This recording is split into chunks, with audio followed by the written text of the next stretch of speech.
ఈ సమ్మర్లో బాడీని కూల్గా హైడ్రేటెడ్గా ఉంచే పర్ఫెక్ట్ కంఫర్ట్ రెసిపీ అండి ఇది. సొరకాయ లాంటి వాటర్ వెజిటబుల్స్ని సమ్మర్స్లో రెగ్యులర్గా తింటే బాడీకి న్యాచురల్ కూలింగ్ ఎఫెక్ట్ వస్తుంది. ప్రోటీన్ రిచ్ లెంటిల్స్తో చేసిన ఈ సొరకాయ కూటు చాలా soothing, nutritious and light on tummy. Hot రైస్తో తింటే అల్టిమేట్ కంఫర్ట్ ఫుడ్ అనిపిస్తుందండి. డెఫినెట్గా ట్రై చేయండి. మీరు కూడా సొరకాయని ఇలాగే ప్రిపేర్ చేస్తారు నెక్స్ట్ టైం. మరి రెసిపీలోకి వెళ్ళిపోదామా? హలో ఎవ్రీబడి, నేను Sujani. Welcome to my channel salt and Sujani, my daily cooking vlog. ఇక్కడ నేను 1 కప్పు పెసరపప్పు తీసుకున్నానండి. అలాగే 1/2 కప్పు శనగపప్పు తీసుకున్నాను. నీట్గా వాష్ చేసేసుకుని 1 గంట సేపు నానబెట్టుకోవాలండి.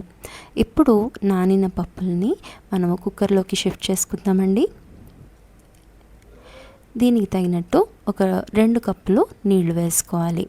అలాగే కాస్తంత ఉప్పు, పసుపు, అలాగే వేయించిన జీలకర్ర పొడి 1/8 టీ స్పూన్ వేసుకుంటే టేస్ట్ చాలా బాగా వస్తుందండి.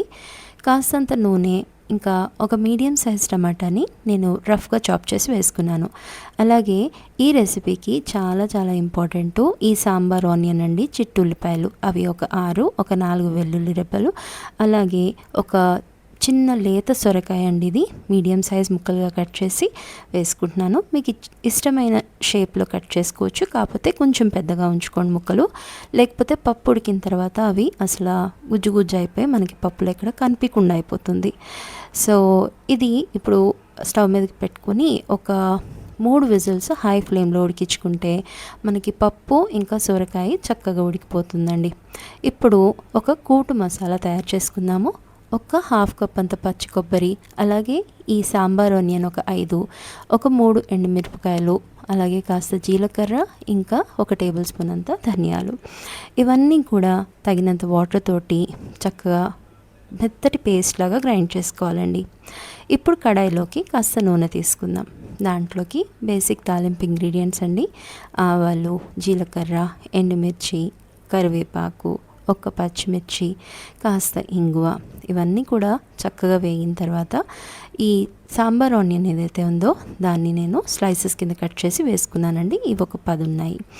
ఇప్పుడు ఇవి కూడా ట్రాన్స్లూసెంట్గా వేగే వరకు మనము వేయించుకొని ఉడికించి పెట్టుకున్న ఈ పప్పు, అలాగే గ్రైండ్ చేసి పెట్టుకున్నాం కదండి కూటు మసాలా, అది కూడా వేసేసుకొని ఇదే గ్రైండర్ జార్లోకి జస్ట్ కొంచెం వాటర్ ఒక 1/2 కప్ అంత వేసుకుని అది కూడా వేసేసుకుంటున్నాను.